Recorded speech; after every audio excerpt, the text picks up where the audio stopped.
Friends, good morning. आज हम पढ़ेंगे हिंदी रीडर का पार्ट 5 इंद्रधनुष के रंग। हमने कल भी इस लेसन को हमने एक्सप्लेन किया था। ओके, तो हमने इस लेसन में क्या समझा कि इंद्रधनुष के जो रंग होते हैं वो किस तरह से बनते हैं। इंद्रधनुष कैसे बनते हैं?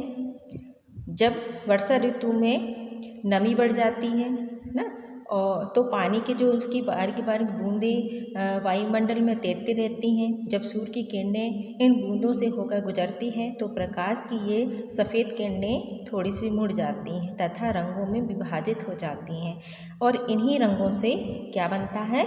इंद्रधनुष बनता है।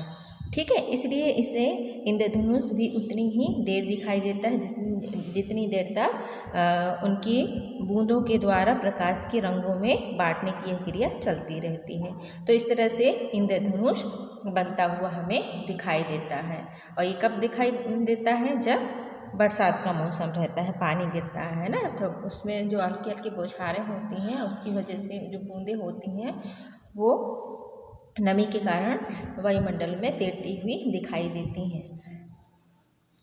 ठीक है, अब इसमें और क्या पूछा गया था कि इंद्रधनुष में कितने रंग होते हैं? तो यहाँ पर उनकी गुरुजी ने बताया कि इंद्रधनुष में 7 रंग होते हैं। अब उनमें से 7 रंग कौन कौन से होते हैं? पहला बैंगनी, जामुनी, नीला, हरा, पीला, नारंगी और लाल। ठीक है, इस तरह से इंद्रधनुष में 7 रंग पाए जाते हैं, जिन्हें हम और किस नाम से जान सकते हैं? बेजा, नीह, पीनाला। ठीक है, बेजानी, हपी, नाला। क्या पढ़ेंगे इसको? बेजानी, हपी, नाला। बे मीन्स होता है बैंगनी, जा मीन्स होता है जामुनी, नी मीन्स नीला, हा मीन्स हरा, पी मीन्स पीला, ना मीन्स नारंगी, ला मीन्स लाल। तो इससे क्या बोला जाता है? बेजानी, हपी, नाला। ठीक है, सूत्र द्वारा आसानी से इन रंगों को याद रखा जा सकता है। ठीक है,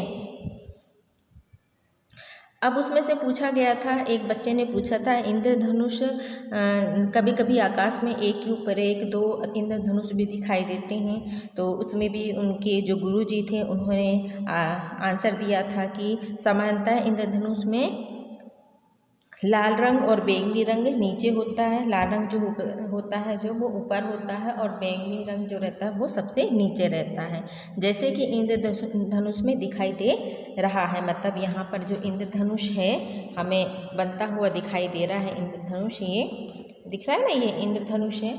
तो ये इंद्रधनुष में सबसे पहले लाल रंग है और दूसरा सबसे नीचे बैंगनी रंग है। ठीक है, तो किंतु यदि उसके ऊपर दूसरा इंद्रधनुष बनता है तो उनके रंगों का क्रम कैसा हो जाता है? पलट जाता है या उल्टा हो जाता है। तो इस ऊपर वाले इंद्रधनुष में बैंगनी जो रंग होता है वो सबसे ऊपर हो जाता है, और जो लाल रंग रहता है वो नीचे हो जाता है। इस तरह से वो एक इंद्रधनुष में हमें 2 इंद्रधनुष बनते हुए दिखाई देते हैं। ठीक है,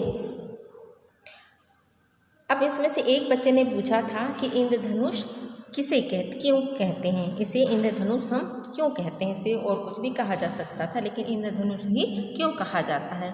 तो इसमें भी उनके गुरुजी ने आंसर दिया था कि पौराणिक मान्यताओं के अनुसार इंद्र को वर्षा का देवता माना जाता है। वर्षा ऋतु में पानी की बूंदों के कारण इसका निर्माण होने से तथा धनुष के आकार का होने से इसे इंद्रधनुष कहा जाता है। तो बच्चे इससे भी संतुष्ट हो गए। फिर गुरुजी ने और उनसे कहा कि हाँ, मतलब फुवारे चल रहे हों और भी तरीके से हमें इंद्रधनुष बनते हुए कभी कभी दिखाई दे सकते हैं। जैसे कि जहाँ फवारे चल रहे हों, मतलब जैसे गार्डन में हम देखते हैं फवारा बना रहता है जिससे पानी गिरता है वो, या ऊंचाई से गिरते हुए जलप्रपात है ना, और जहाँ जल की बारीक बूंदें दूर दूर तक फैल जाती है वहाँ भी हम कभी कभी इंद्रधनुष हम बनते देख सकते हैं। ठीक है, सभी ने देखा कि धीरे धीरे आसमान में इंद्रधनुष कैसा होता जा रहा था, धुंधला होता जा रहा था और थोड़ी देर में उसका दिखना बंद हो गया, किंतु बच्चों के मन में अभी भी इंद्रधनुष रंग समाये हुए थे। तो इस तरह से हमने यहाँ पर इस लेसन को दोबारा समझा है कि इंद्रधनुष के रंग इंद्रधनुष किसे कहते हैं, इंद्रधनुष में कितने रंग होते हैं और इसे इंद्रधनुष हम क्यों कहते हैं। ठीक है, अब हम यहाँ पर इनके शब्दार्थों को देखते हैं। जैसे दिए हैं नए शब्दार्थ वायुमंडल। वायुमंडल का मतलब होता है हवा का घेरा जो पृथ्वी के चारों ओर है ना। वायुमंडल मतलब हमारा जो पूरा वातावरण है ना, आसमान पूरा पृथ्वी जो है वहाँ पर पूरी हवा रहती है ना, पृथ्वी के चारों ओर का घेरा। फिर गुजरना मतलब निकलना।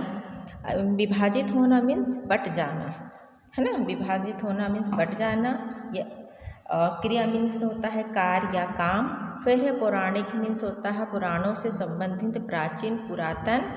और मान्यता मीन्स होता है किसी बात के माने जाने की क्रिया का भाव।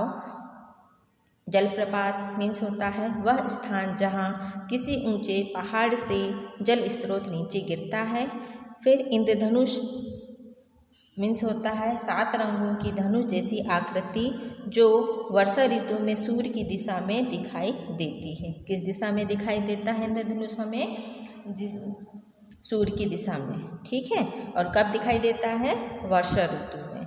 तो हमने आज इस पीरियड में दोबारा इस लेसन को समझा और इसके शब्दार्थों को हमने पढ़ा। तो होमवर्क है कि आप इसके शब्दों को दोबारा रीडिंग करके आएंगे। Okay student.